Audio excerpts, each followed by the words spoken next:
You sound like the people on the internet. Yeah, Well, that's what I they're am on the saying. internet, so... That's fair enough. Hello, barbarians. And welcome to this, the next episode in Alone and Unprepared in Waterdeep. A game where we do not prepare and where there is only one player. And we have drinks. Yeah, it's super chill. So you'll hear drink noises and probably the bird and the dogs and the cat and stuff. It's a lot more cash than you may be used to. The point of this campaign, other than it's something that we do on our own time for funsies, and it was just fun enough that we thought it should probably be recorded and shared with you all, is that we're trying to show you that you don't need a big group or a bunch of notes or anything like that to have fun and be able to play. A lot of people say they don't play because they can't find a group. But if you have one person that you can corner into a space or into a room on the internet or whatever for, I mean, we only do an hour at a time for these, then you have what you need. Like, we're using Waterdeep Dragon Heist book. We have D&D Beyond for our character sheets. And we are just winging it. When we get to a new area, I take a quick minute to read through and see if there's anything crazy. Sometimes I miss stuff, but that's the whole point of, playing a game together is you do have to improv some of it sometimes too. So sometimes I have to improv through mistakes that I've made and things like that. But the point is the game keeps going and we both get to play. So you may have noticed that we haven't finished our fireside run of the Expanse RPG. We are still finishing that. We wanted to jump in with something we could do quickly because we've had to have really limited time to record because of an ongoing, pretty emergency style health issue that's happening in our immediate family. It's requiring us to travel out of state a lot right now. And so we're just not home as much. And when we are, we have a lot of stuff going on to work on that. So it just, unfortunately, it's interrupted our recording schedule somewhat. But we wanted to make sure to get something out for you guys because it's been a little bit. And this is a fun way for us to chill and relax a bit too, is to get back into our Waterdeep game.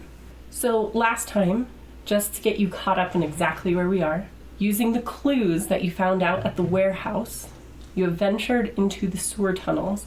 You have followed the yellow symbols of a circle with lines radiating out of it into kind of this crossroads in the sewers. And from there, using your exceptional perception, along with the help of your friend Scratch Lone Hop, who is with you, you found a secret door. Now, there are likely other doors and things around here as well. You also found the entrance to the storeroom of a restaurant. But this secret door led you to an area where you saw that there was a sleeping goblin guard, rooms that looked like they had been used at some point to hold prisoners, but were currently empty.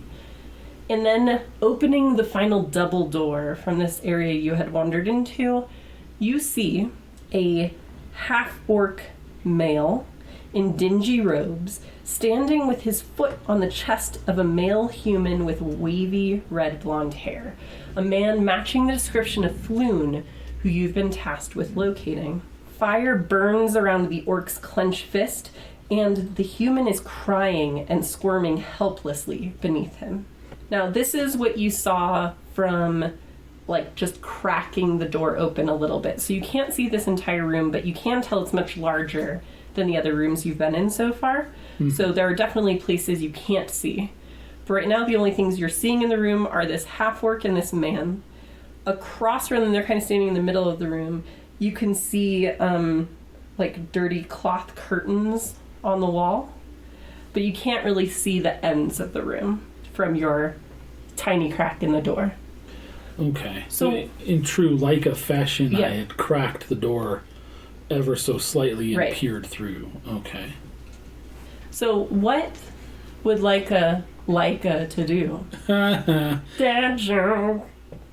You got dad jokes and you got them from me. I would like to reach back and give my companion, my partner in crime, my close friend, whose name I would never forget, I would like to pat him in a backhanded, not-looking sort of way on his narrow bird chest. Sure. And say to him, what's his name again? Scratch Lonehawk. I thought so. Okay. I can't Yeah. remember if that was from another campaign. Okay. And pat him on his narrow bird chest. Sorry. That's too much sound. Okay, carry on. Come on, Scratch. Let's sneak in here and see what we can see. Right. So, And with that, sneak into the room. So you're going to open the door wide enough for both of you to enter. Mm-hmm. Okay. And crouched over and sneaking, I think that to a casual glance, if someone sees the door open, it almost looks like the door just like kind of opened a little bit and then closed again, because I'm really low to the ground. So really right. Scratch less quite so. wee. But yeah. True. Scratch less so. That's a great name for a character, by the way. But yeah. All right. Sneak in. Go ahead and roll yourself. All right. Let's see what we got. I'm assuming here. you're going first. Yes. Okay. Let's see how we do. Okay. 26. Okay. I'm going to see how much Scratch messes that up for you on this fine day. Okay, no, not too bad. Not too bad. Let me pull up Scratch's little character sheet. Still, it's not horrible. Okay, it's all right. I'm going to give you a chance to do a quick perception roll before both of you move too far into the room. Okay, here we go. Oh no. 6. Cool. Let Scratch is going to come in behind you. Rolled a 1. That's real good. All right. So, moving silently into the room towards this berobed half-orc with the flaming fist, threatening this human man under his foot.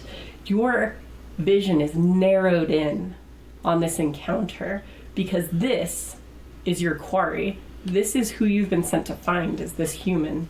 And you take your job very seriously. You have business cards and everything. I do. So, what would you like to do? Well, I've never been one to shoot a man in the back, I think to myself. But then I mutter under my breath, a half-orc on the other hand, and I would draw a arrow on my short bow as far back as I can. Okay. And loose it right into the half-orc. Okay. Let's go ahead and roll initiative to get that established. I'll do this one, and I'll also need this one. Don't mind this extra one I'm rolling. It's fine. Okay. So, cool. And what was your initiative? 18. Very nice. Cool. So, it's going to be you, and then it will be Scratch, and then the orc will go later. Okay, so you do get to draw and loose that arrow. I'm not even gonna try to make a joke about you drawing an arrow on your bow. Like scribble. See, I despise when people say fire an arrow because there's no fire involved unless it's like a fire arrow. Yeah. But you typically don't fire a bow. You don't fire an arrow. Like before the advent of firearms, which I guess do exist in D&D, so maybe it's not such of a much, but you wouldn't have it wouldn't have even occurred to you to use that term regarding a bow. So I always think it sounds dumb, but that's just me. Fair enough. Carry on with your bad self. All right. Well, I loosed an arrow at the half-orc. Yes. So I suppose we should see... From pretty close. Because the doors are only about 10 feet away from this orc. Nice. Where he stands in the center of the room. All right. I mean, you know, he's certainly within 80 feet. Yes. So yeah, no disadvantage there. Yeah. And gosh, this feels like it should be a surprise round, like it's 3rd edition, but it's 5th edition. Well, he is surprised. So he has the surprised condition. Right. Yes. There's that. The surprised condition. Yeah. Man, I don't remember. Remember what that does? No, I don't remember. A surprised creature cannot move or take an action on their first turn of combat and cannot take a reaction until that turn ends. Alright, cool. Groovy. Well, let's see if this hits, shall we? We shall. We shall see. 9. I'm assuming that's a total of 9. There's a total of 9. You're not just declaring no in another language? I declare 9 Rupsy. Yeah. Okay. So that is just short of this berobed figure. So I'm going to go ahead, because you failed, I'm going to let you make another perception roll. Okay. Let's see what we got. This one's not much better. That is also a 9. All right. So you walk in, you stealthily draw the arrow back to loose from your bow when you're distracted by the small scratching noises of Scratch stealthily moving in behind you. And although the orc doesn't take notice of the sound, it's enough to set your ears twitching and you are distracted from the target at hand. But I will say what ends up happening is you end up not loosing the arrow because you're close enough that you know if he's on target or not. He moves suddenly while you're distracted by the sound, and you hold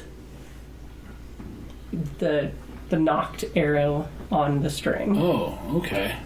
To readjust. Is there anything else you would like to do? Like I said, you're about 10 feet away right now. And being in the room now, what you can see kind of facing the half-orc as you are, is that on this side of the room, there seems to be 2 kind of wall tapestries or curtains on the wall across from you on the other side of the orc. Towards the end of the room, you can see kind of an entrance into maybe another room. And you can see stairs. I see. Well, let's sneak around the room some more and see what we can find out. And let's reconnoiter a little bit, because I don't know, something doesn't seem right, I'm thinking to myself. So I'll diagram really quickly for you kind of like what you're seeing. So let me take this very detailed diagram that Scratch has made for you. There you go. Thank you. And I've left the bottom of the room blank because that's the direction you're not looking in right now. I see.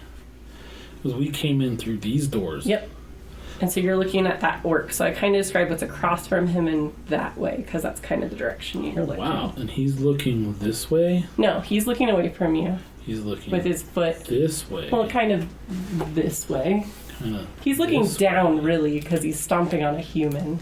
Standing on my charges, my quarry, standing on his neck. Okay. Well, he has his foot on his chest, but yeah. Foot on his chest, and he's very scared. Well, not the half-orc. No, he's not scared. The guy with the foot on his chest is... Yeah, he's whimpering and squirming. Blubbering. Unable to get away. Like a wee baby. He does look a little roughed up at this point as well. Like this has been going on for a while, or perhaps there was more struggle previously. You couldn't know for sure. Okay. I don't know that we can necessarily sneak over these stairs or this hallway without half-orc seeing us, but it does look like he's looking towards, I don't know, that direction for some reason. So let's see. Let's maybe sneak around and see what's up with these curtains. Okay. As you move farther into the room, it causes you to look back towards the other side of the room as you're moving stealthily around. Yeah, Head on a swivel. Yeah. And you see what you would think is maybe a bemused look if the features weren't so alien to you.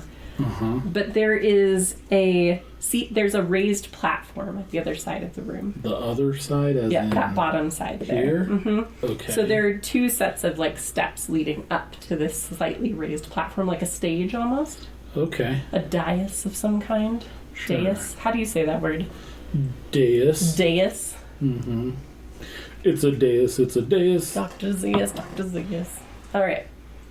And seated on this raised area, you see a figure in black robes. It has large white eyes and rubbery purple skin and 4 tentacles encircling its inhuman mouth. Oh no. And it cradles and gently caresses what looks like a disembodied brain with feet. Oh, double no. Oh, man. Okay. How is it?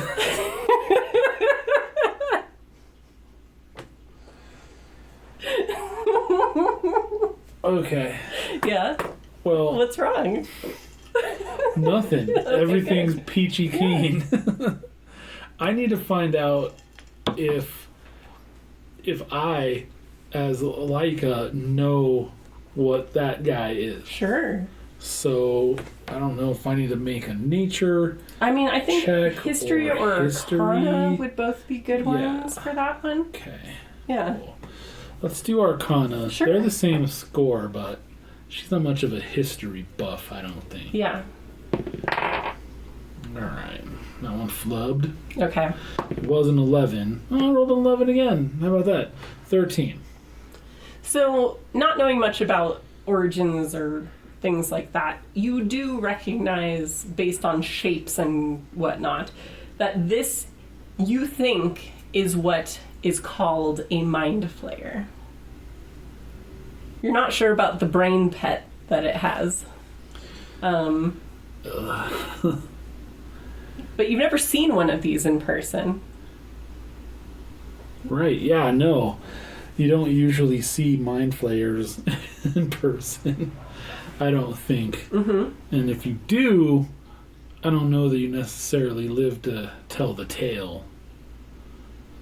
And so in your mind, you hear a voice that is clear, likely because using its mouth to talk would not go very well.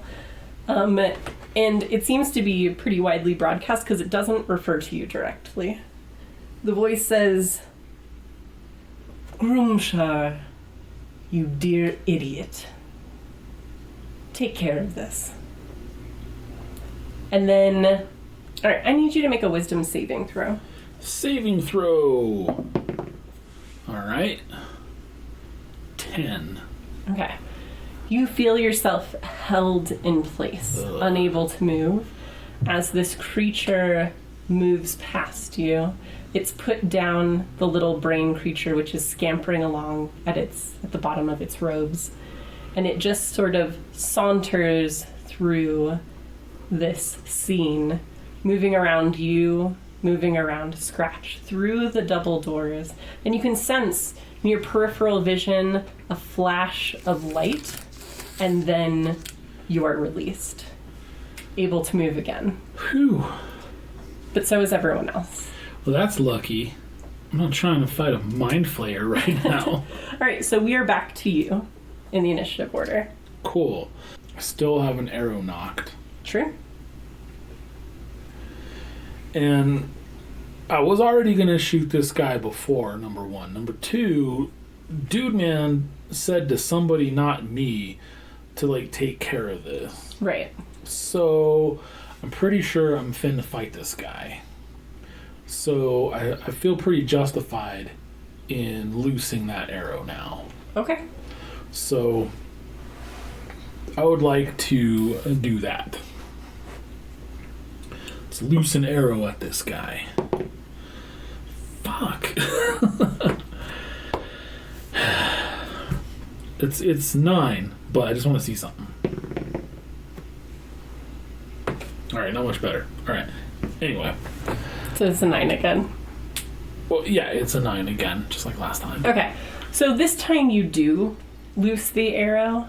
As you're kind of released from this spell, almost, you just aren't prepared for that.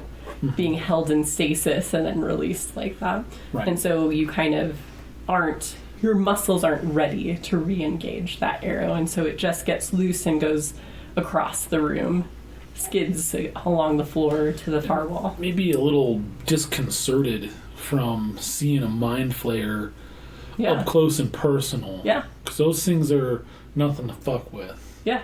And just have it so calmly, it just basically froze everybody, walked through, and then did not seem to give one shit. Freeze. Unfreeze. Yeah. Game off.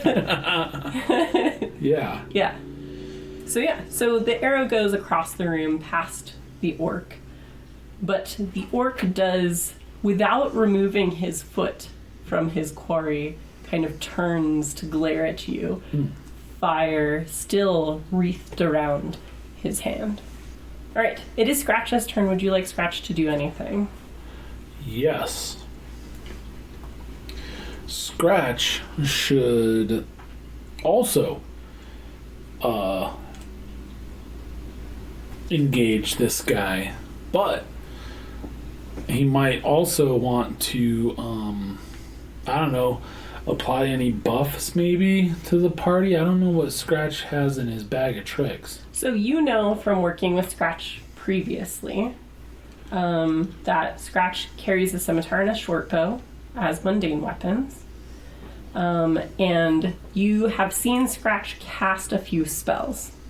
So you know that Scratch has like a poison spray, a thorn whip, a curing spell, and kind of like a snare, like if you're setting up an area before a fight or for a camp or something like that sort of thing. Okay. Thorn whip, you say? I do say. What does it do again? It allows Scratch to conjure a long, viney whip covered in thorns. And typically, when used correctly, the enemy would be whipped, which does some damage, and then pulled closer. I mean, in game terms, it would move the creature 10 feet, so you could pull the orc off of Floon. Okay. Just like, you'd be like pulled towards Scratch. You'd have to do that awkward, like, I got lassoed walk. Yeah. Penguin. Yeah. Yeah. Yeah, let's have him do that. The little whippings. Mm-hmm. Okay. And just drag him over to himself. Scratch is going to roll to hit, which he does. So you see, getting your signal, Scratch bobs their head and reaches down to the rough stone floor of this area and grabs up through the cracks in the floor this large vine and then whips it forward. It wraps around the torso of this orc, immediately doing a decent amount of damage, and then pulls the orc 10 feet towards Scratch. So they're almost face to face now. All right. And then it is the orc's turn. Oh no, the orc's turn. All right. So the thing is, based on the orc's dress, you have the feeling that they are more than likely a spellcaster. Yeah, I'll probably think to myself, he's wearing a dress. Guys in dresses are always spellcasters. You can see as the thorn whip begins to dissipate from around the form of the orc that his hands move to what other characters you have had before is a familiar gesture, where the thumbs come together. No! And the fire spreads from one hand to the other and engulfs poor Scratch in fire. No! That's a good one. Let's see if Scratch can make a save. So this is going to be, let's see, DC 12. Okay. Come on, Scratchy. Oh yeah. Scratch is going to take half damage. It's still a pretty significant spell, though, for you guys being first level. Half. So, I told you, I have like no d6s. I have 3 right here. I have, out of all these dice, I have 2 d6s. Well... Alright, I'm just going to roll one twice.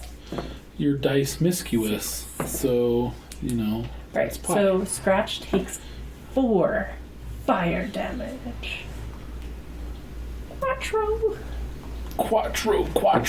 Alright, and we are back to you. Back to me. Okay. Let's try another arrow. Okay.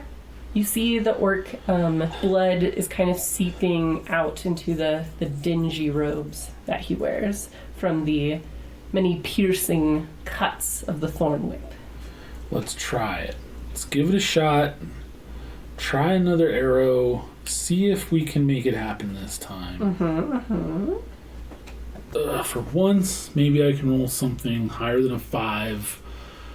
I mean, this session. All right. 16. Oh, that'll hit. Yes. All right. We're going to do 2d6 plus 3 because sneak attack. Sure. Once per... Oh, yeah, I forgot you're a rogue. Yeah. Oh, wow. That's unfortunate for this orc. 1d6 once per turn. As long as Scratch is within 5 feet of him. Yep. Here we go. 2d6 plus 3. Come on, baby. 7. 7 is enough.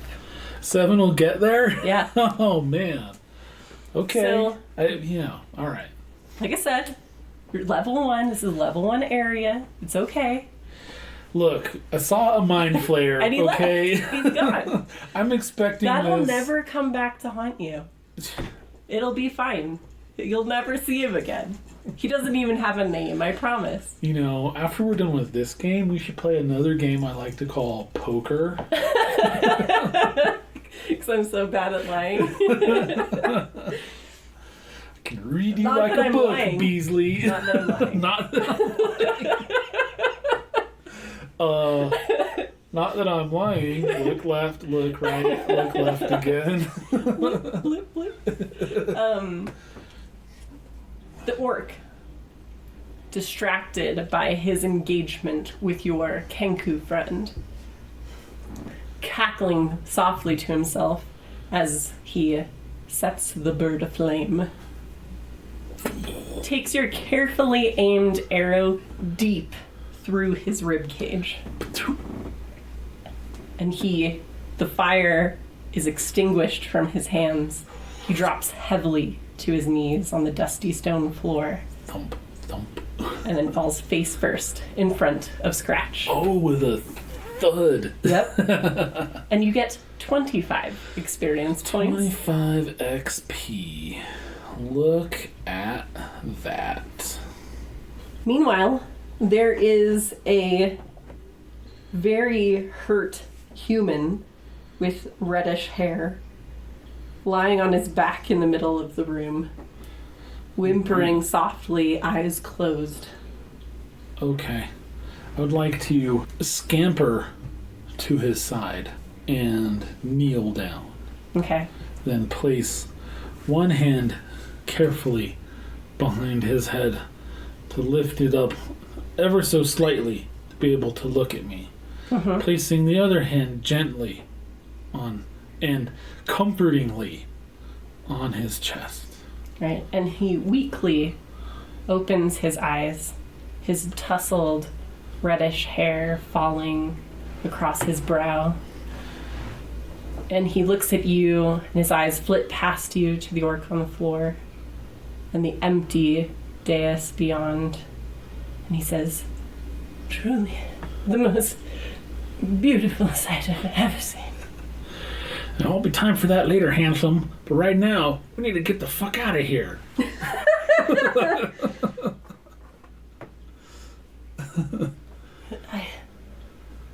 I can move quickly, but I'll certainly do my best to escape this horrid place. Oh, we'll see about that. It's time to hit your tits and peel the paint. Scratch, see if you can heal them up. Alright, so Scratch uses one of his first level spell slots to cast Cure Wounds, which, holy moly, that's a big spell. Scratch went over and touched his little hand, because Kenku have arms, for record. I always envisioned him having like feather fingers like the birds on that one like Disney cartoon, the crows and whatnot. Or like the bard in the Robin Hood cartoon. Oh, yeah, I understand that. But Kenku have more of like it's almost like bird feet again for hands, so they have like the scaly hands. Are they all cool shaped where they have like two thumbs and stuff? They're like Protoss hands? They're not usually drawn that way, but I would say however like raven feet are arranged, I would expect them to be the same. Yeah, okay. So I don't know if they're one toe back. I think they are. I think so. Yeah. So just one thumb. All right. Yep. So he goes over and with his scaled little clawed hand, puts his hand kind of next to yours on Floon's chest, and a warm light spreads through him, and he immediately, like you can see wound stitching, bruises fading. Wow. As he is healed for 8 hit points, bringing him up to 9. I gotta tell you, Scratch, that never gets old. I love Laika. She's perpetually positive and happy. Yeah. She's a cool kid. She's just awesome. Alright.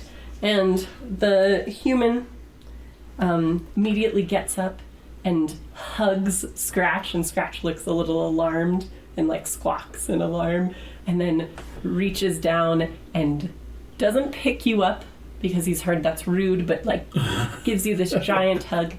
He says, "Truly, you're the most beautiful, most kind. Anything I can do for you, I will, but it sounds like we must be away from here." Yeah. I have no idea how you found me or why or who you are. I just know you're wonderful, beautiful, and I owe you a drink at least. It's bad for your health to pick up a goblin. Don't pick up a goblin, or you out of your damn mind. But there is a fallen half-orc. There is this room. If there's anything you'd like to do, obviously you can, but it seems that this human is sticking very close to you. Okay.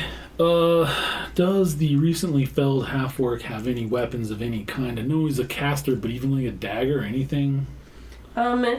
You do see that tucked in his robes is a book, and on his belt there does appear to be a dagger. Cool. I'd like to, God, the only word that's popping into my head is skiff, but that's not right. Frisk. I'd like to frisk. English majors. Shut up, Rainey. I made up this new word for a thing that already exists. I'm gonna call it skiffin'. I would like to small boat the dead half-orc as he lay unconsciously upon the floor. I'm gonna frisk the half-orc. Yes. And finding his book, I'll just roughly stuff that in my pack real quick. Yes. Then pulling the dagger replete with sheath from his belt. I will unsheath it whooshink, real quick to inspect the blade. Yeah. Finding no pits, rusts, rolls, cracks, or chips. Like, not exceptionally high quality, but very functional. Sharp and sturdy. Right. It'll poke things. Yes. That's what a dagger, does. Yeah. Best. All right. Cool. True. And I'll point with it at Quaff Curls McDudeface. You assume this is Floon. Floon. I'll point it at Floon somewhat carelessly, but not recklessly. Okay. And noting his eyes crossing at the tip of this dagger, now inches from his nose, I'll ask him, you know how to use one of these things? I definitely prefer not to, but I know the basics of how they work, yes. Pointy end goes in the bad guy. Flip it over, catch it by the blade, throw it back into the sheath, spin it around, and hand it to him. All right. He takes it gently from you and holds it in both hands, like one hand on the sheath, one hand on the handle, but still seems very intent on sticking close to you as his savior. Oh, right, yeah. Of course. Whatever you do, don't hit me with that thing. It's for emergency use only. I'll try to aim high. Splendid. Looking at Scratch like be ready to pull your socks up, Scratch. Alright. Anything else you'd like to do in this room? No, we need to get the fuck out of here. Yeah, we don't have time to search the room. I mean, I can give it a quick look around. Alright, you may investigate. But that's it. Are you just looking around this main area of the room, or? Yeah, so maybe hopping straight up real quick and going, whoop, whoop, whoop, to see if there's anything on the dais. Sure, yeah. Like a chest or the lectern or anything like that. Yeah. But otherwise, I just want to make sure it's basically empty, because then we're going to clear out. Okay, so that is 15. Right, interesting. You may say what you are looking for, because sweeping your large goblin eyes across the dais, you do see behind the chair, sort of hidden behind this ornamental, flowing bit of fabric, appears to be a wooden chest. Holy crap. Okay. All right. I'll look at Scratch and look at the chest, pointedly. I'm not trying to be shady here. Conveying my intent to my partner, my business partner. Right. I'll say, Scratch, why don't you go ahead and get Floon out of here? I'll catch up. I'll send them out the door down the hall from whence we came. So back the way you came? Yes. Alright, so Scratch, you see him very carefully looking out into the room beyond, since that's the way the Mind Flayer went. But seeing all is dark and quiet, you hear them continue on. Floon, seeming slightly alarmed that you're not with them, is like, but that's small. She's my savior. Could be my truest of loves, you would never know. Hopefully she falls not far behind. I guess as a deformed goblin, I would be quite cute to a human. Well, it's someone who just almost died. You're just the most beautiful thing he's ever seen. That'll pass. All right, so what are you doing? I'm going to stalk towards the chest, dry washing my hands, muttering to myself, all right, my pretty, let's see what you got under those skirts. All right, so getting closer to it, it's more of a lockbox than a true chest. It's pretty small because it has to fit kind of hidden behind a chair. All right. But it is not locked. Nice. There's no latch on it or anything. It's just like a little dice box almost. It opens up just with a hinge. Okay. Would you like to open it? No. Why? Because we need to inspect it. It's not a mimic. For traps to see if it's trapped. Okay. Or armed or triggered or anything. You may investigate it if you'd like. Investigate this lockbox to see what we got. All right. right. That is a gentleman's 20. Okay. Well, it does not appear to be secured or trapped in any way. It looks like it is simply there to hold some things because there's not storage in this area. Okay. Makes sense. Let's go ahead and slowly open it up. Right. Like the briefcase in Pulp Fiction. Right. This red glow emanates from within. And inside you find 3 neat like sections. There's like sections kind of built into the chest with different types of coins in each. So you see gold coins, silver coins, and copper coins. And then you see 2 potions that you immediately recognize from your experience as potions of healing. So the potions, no sooner are they noticed than they're swiped and stashed away in my hip pouch. Are they skiffed?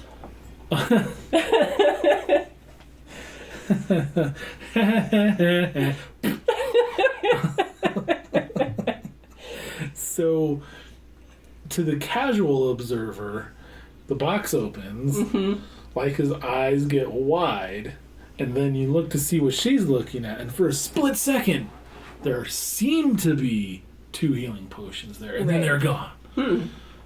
You just a trick of the light. You almost don't even... Yeah. As you scratch your eyes in Scooby-Doo fashion and look at them. Right. Huh, I could have sworn they're gone. Okay. Now then, gold and coins and such. Daddy always told me you never count your money, etc., etc. And just kind of scoop it all into the pack. Because there's no point to carrying the box itself. So, just while you have your character sheet up, let's go ahead and update your inventory as you have 2 potions of healing. Yes. And then when you're ready for monies, let me know. Let's see here. Equipment.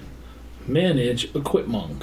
If you go to manage equipment, there should be a place where you can add stuff. Yeah, add items. Yeah. All right. It is called a potion of healing. Let's see. Let me try. Just try healing. Add items. Yeah. Healing. I just typed potion of healing and it had no results. I type in healing and it says potion of healing. So I must have typed out something. Add. Hell yeah. All right. You got 2 of those? I did. Okay. But I'm going to go into my inventory and go down to potion of healing and change my quantity to 2. Okay. Because that's super easy to do because of D&D Beyond. All right. And then when you're ready for coinage, let me know. Almost there, Ringo. Almost there. No problem.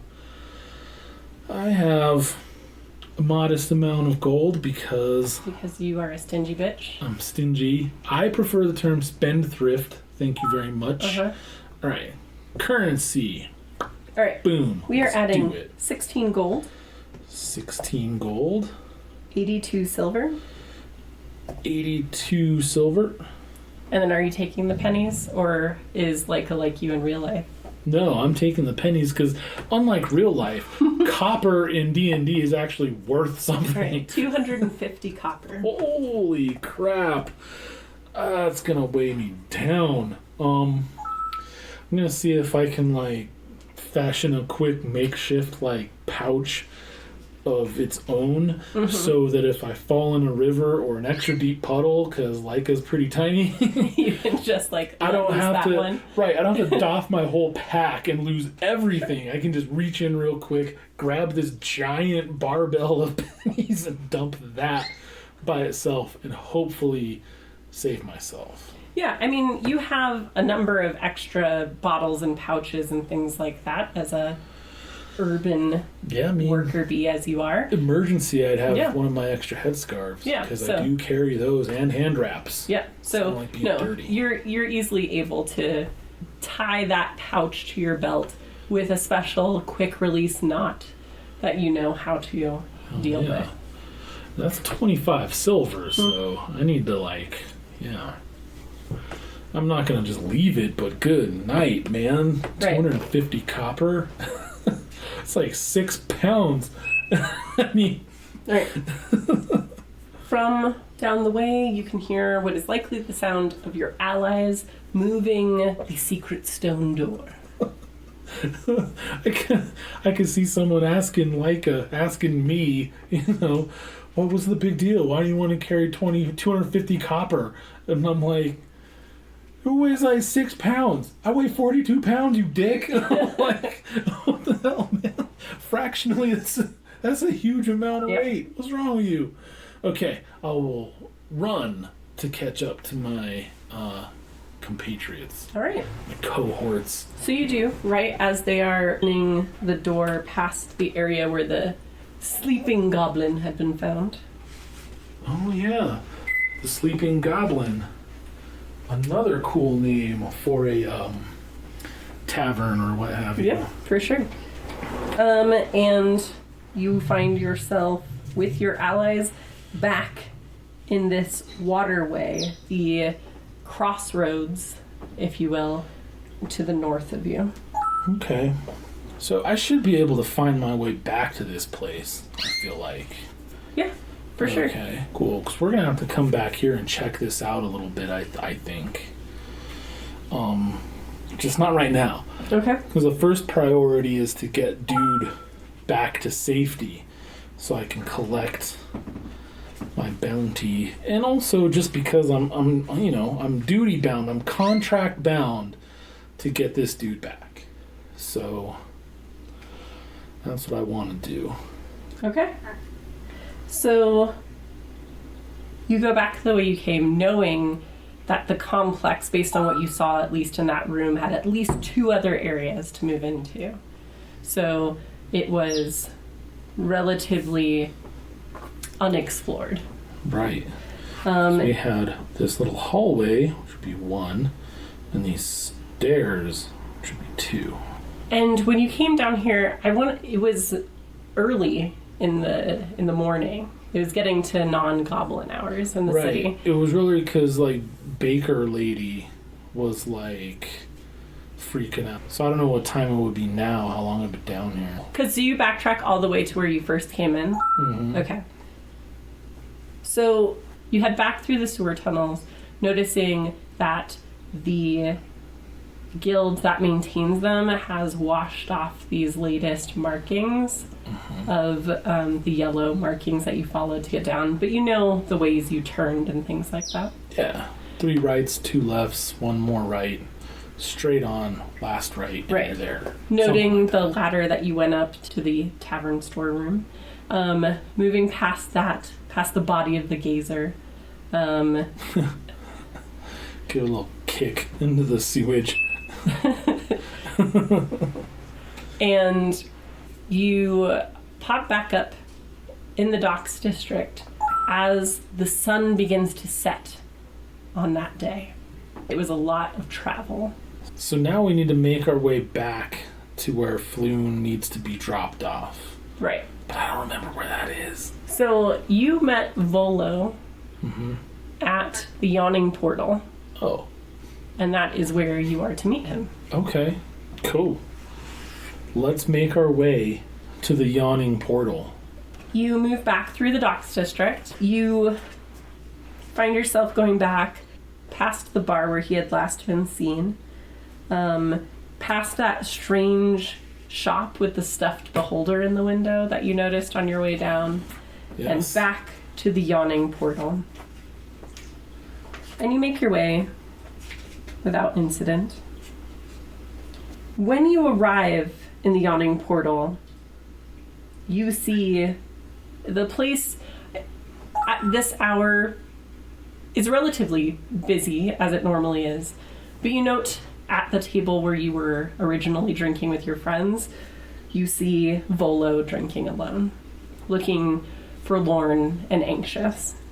And as you walk in the door, you see his eyes flit up expectantly, hopefully, and this time he sees Floon. And he leaps up and runs over and wraps him in a big hug. And then he claps scratch on the shoulder and reaches down to you to shake your hand.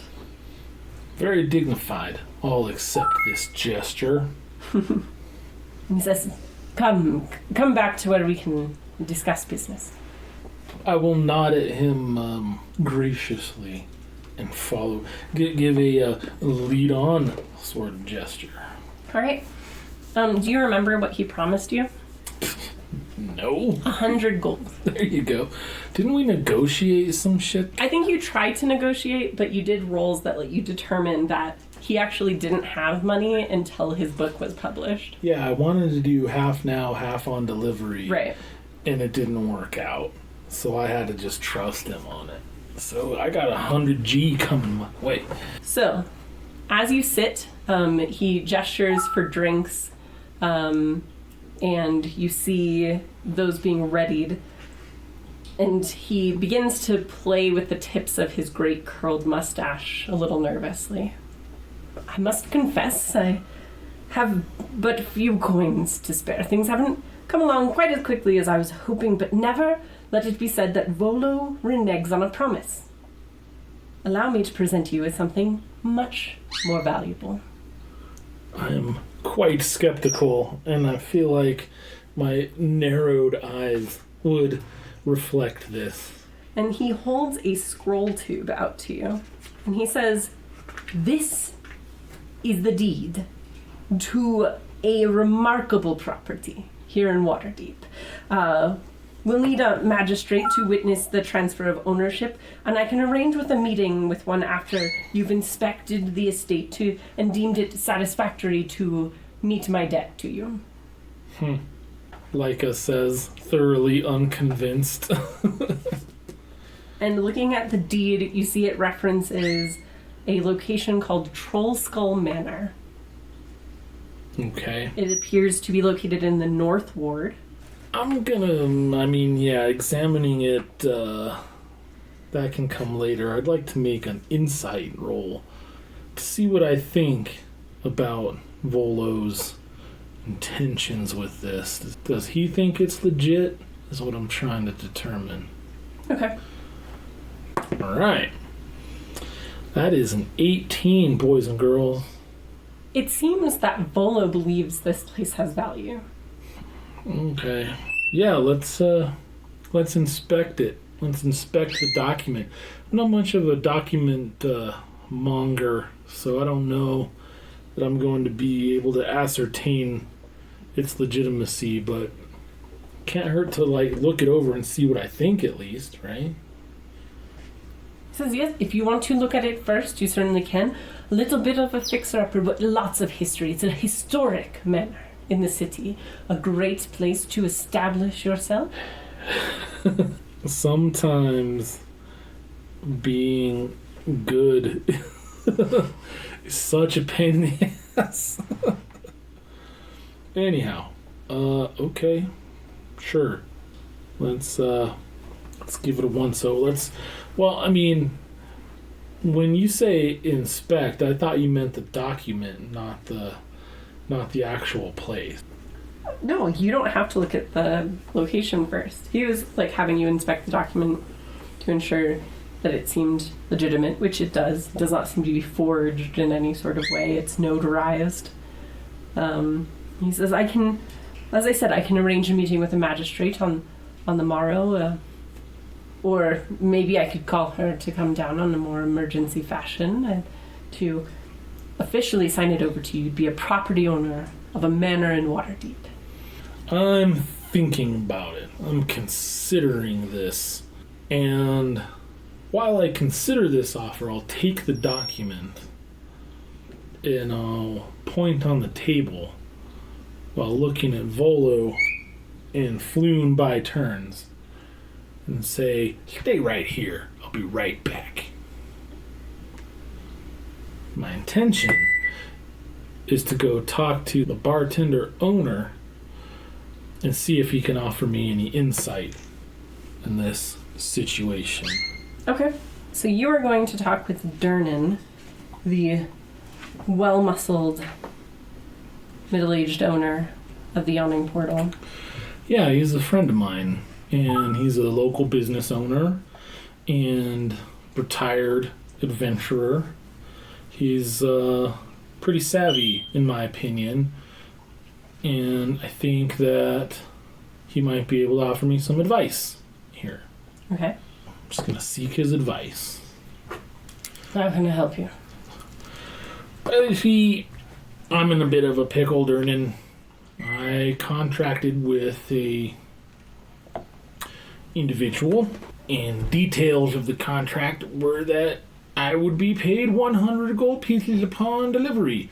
I have delivered, yet my client finds himself unable to pay. In restitution, he offers me this property. I don't know if it's a good deal or not. Property in Waterdeep can be valuable. What is it? It's this one here. And I'll hand him the scroll, or what have you. Okay. Troll skull, huh? Well, certainly it was a fine manor at one time. Been abandoned for a bit. Some say potentially haunted. Maybe why Volo picked it up in the first place. He's interested in those sort of things, you know?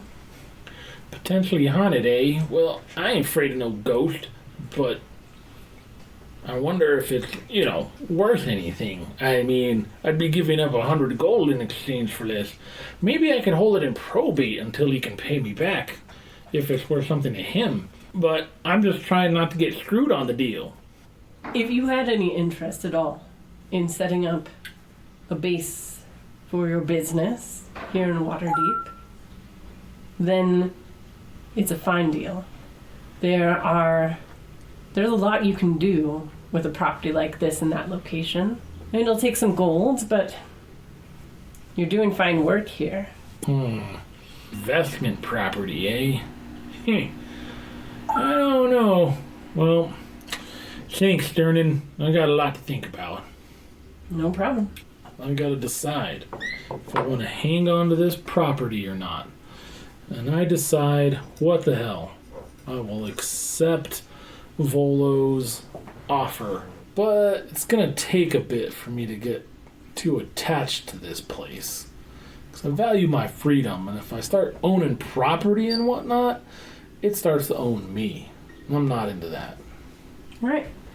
Volo looks thrilled that you're not going to start spreading rumors about him not paying his debts, and sets up a meeting the next day for you to meet with a magistrate named Kylin Silmerhelv. Fantastic. But I would like to add a caveat onto our deal. Sure. And I'll tell Volo that I will accept the modified terms of our agreement, but as penalty for breaching our contract, that you will owe me one, friend. Fair enough, fair enough. I mean, I'm full of information and very helpful things, and of course always writing, so I'm sure our paths will cross again. As I take out my ledger, my ink pot, and my quill, moisten the tip on my tongue, dab it in the ink, and write down the details of this favor owed me. Turn it around for him to sign. Tap right there. She does with a very flowery hand. And I will, salt it. They put sand on it, whatever they something. To dry the ink. Yeah. So it doesn't smear. Roll it over with a little doobly-doo, cylinder, tap, whatever type of thingy. And, blow on it gently, inspect it carefully, snap it shut quite fiercely. That'll do quite nicely, Volo. Giving him kind of the always happy to sign things for my friends. And wrap it up, put it back in the pack. All right. And with that, like I said, your meeting will be tomorrow at high sun, which is noon. In the castle ward, where the magistrates are. Good thing it's not a Capri Sun. I don't get up that early. And you are now, by milestone rules, level 2. Level 2. Pyah, pyah, pyah, pyah, pyah, pyah. I love level 2. Alright, so you can go ahead and finish your leveling offline, and we'll talk about it at the top of the next session. Like we were saying before, we'll get back into our Expanse RPG probably next, but we'll keep doing these episodes in the meantime as needed to fill in. We're getting to a point in the night where the parrot gets a little bit hyper, so sorry about that. Yep, that's him.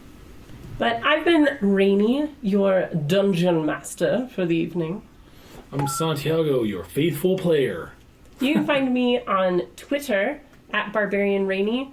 You can also check us out on Patreon at patreon.com/justbarbarianthings. Or you can catch up with me on Twitter at Rangugiri or on my YouTube channel at youtube.com/Rangu, RENGU. And links to those and more places we can be found on the interwebs are always in the description. Until next time, everyone, spend your rage wisely. And don't miss your surprise attack shots. I'm just going to drink my drink then and talk to you guys while he's gone. Have you guys been listening to the Esoteric Order podcast? Esoteric Order role players?